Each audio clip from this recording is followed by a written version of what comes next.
Wanted to do a quick video, something that popped in my head. I've been looking at the Grapevine recently, like it's been popping up. I only watched the one about like why black women are single, and there was another one that I skipped through, and it was talking about, you know, dudes ain't shit.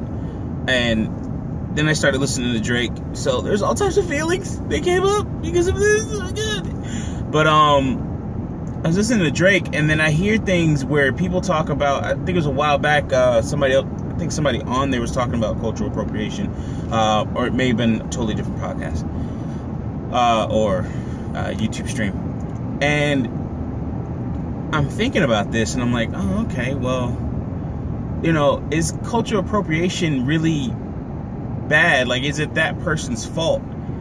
And I'm not questioning the stealing of someone's culture in terms of, you know, cultural practices, in terms of music. Like, I do think that's wrong, but at the same time, in this, like, in our society, anybody can do this at any time. Now more than ever. Now more than ever, definitely. In the past, it wasn't as easy because of roadblocks. There still are some roadblocks.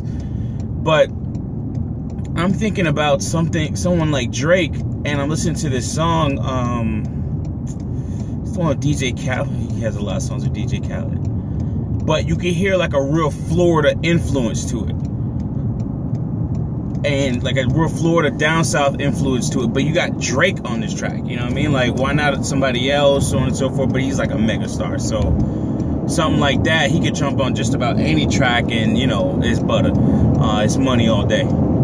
So I'm listening to this, and I'm like, what is the argument with cultural appropriation? You know, you got black people giving stuff out, black people are out here giving stuff out for free. We're not charging, we're not licensing, we're not protecting our IP, our intellectual property. We're not doing the things that we need to. Like, we're not taking the content that we create and putting it on multiple platforms. Like, I could be putting my stuff here. I could be putting my stuff on other platforms such as Blackspot, Avenger TV, Vimeo, and be making money. I don't make any money off of this, but can be making money 5 ways past Sunday. You know what I mean? Or 6 ways past Sunday. Like, you know, I can be on one different content provider doing staggered releases and all types of stuff. But oftentimes, and this goes for all content creators, or most content creators, I should say. But oftentimes, content creators don't actually try to do more to monetize their actual data. Like, for instance, if you're gonna do something, why not put it on multiple platforms? Why not try to find a way to actually increase your exposure? And getting back to cultural appropriation, I was watching the Joe Budden podcast, probably episode 173, 175. I think they're up to 177 now. And yeah, 177 just passed. And he talked about the Shiggy dance for, you know, Drake's Kiki, and he talked about oh man, what was the other one? He talked about the Millie Rock. He's like, yo, these dances should be patented. Everybody's doing it in their videos. Like, there was a whole song about teach me how to Dougie and all this other stuff. And like, you know, that song had a hit, but it was licensed via the music, and if you played it, you know, whoever made the song got money. I'm not sure about the person who made the dance. If it was the same person, it could have been. But when you think about cultural appropriation, it's just like, this is where I'm on the fence about. It's like, yo, what did you do to make sure that you can actually make money off of your actual intellectual property, your creation? Like, what are you doing? Like, you're putting this stuff out here for free, and then people are going to complain about cultural appropriation. Like, oh, this person took this dance, they took this from us, they took that from us. And it's like, but kind of let them, you know, a friend of mine, he actually had the software that he made, working with voice over IP and working with the voice over IP audio and Huawei, or it's spelled like H-A-U-W-E-I. Huawei, I believe it's a China company or Asia company, pretty much took all his stuff. Same thing, Huawei did the same thing with Cisco product line. If it wasn't like Huawei, like China and Asia, Korea, and places like that, will literally they'll take the sink if it's not bolted down. Like, they'll take it all and then rebrand it and call it theirs. So if you allow them to do that, and my friend was like, yo, listen, by the time I go through, you know, all the cases and everything like that and deal with all the legal battles and troubles that are associated with that, then pretty much I'm looking at, oh, this guy's crazy. Pretty much I'm looking at a huge legal bill, a huge legal battle that I may not even win because of lack of patents. Like, why aren't we doing the things as a black people to actually patent some of the things that we're coming up with? Damon John, you look at what he's done with FUBU, like, yeah, he's patented that. Like, yo, that's his design. Or he's trademarked it, I guess in his case, I think is the proper word for that, terminology. He's trademarked that. I watched Sam Crack.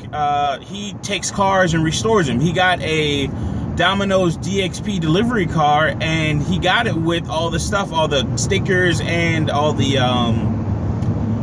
oven and everything. Domino's went after him. They were like, hey, listen, man, you know, you can't just take our stuff and then it just be like that. This is just business. And they're trying to give this guy, like, you know, little and nothing for this car. And he's like, no, I don't want to do it. But, like, really, he's like, well, listen, you need to take off all the stickers. We'll rewrap it. We'll do all this other stuff.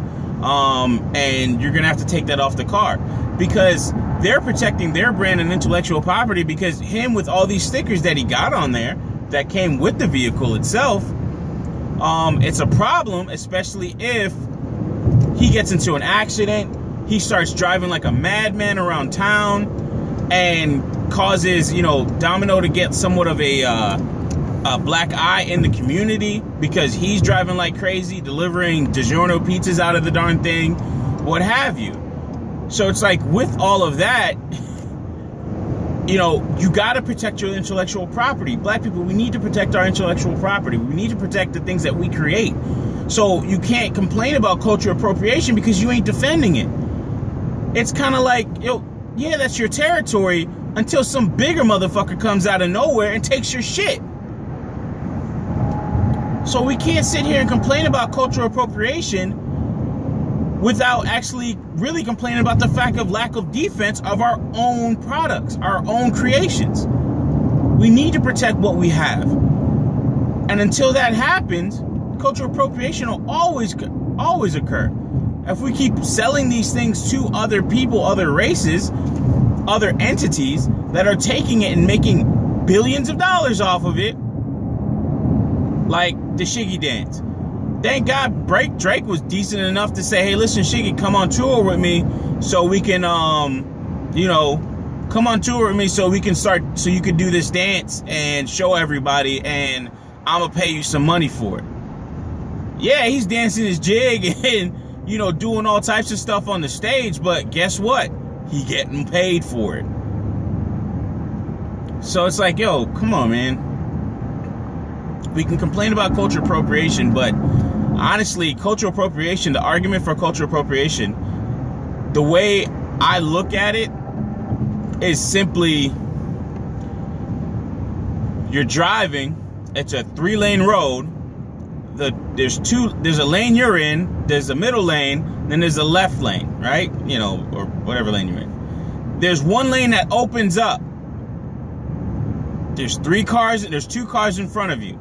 You want to switch over to the lane that opens up, but the person in front of you gets into that lane before you do. And you're sitting there mad because your ass hesitated and didn't think about it first. Your ass hesitated and didn't do what you needed to do, get in a position so that you can go ahead and take that lane for yourself. That's what cultural appropriation is to me. That's what the argument is to me. That's what, like, in my head, I look at this argument and I'm like, oh, this looks like you're mad because somebody jumped in the lane before you did. It's just kind of, you know, what are we complaining about here? Seems like you need to do what you're supposed to make sure that you secured your spot, and you didn't. So let's do what we can to defend our own intellectual property and secure our spot. Thank you as always for listening.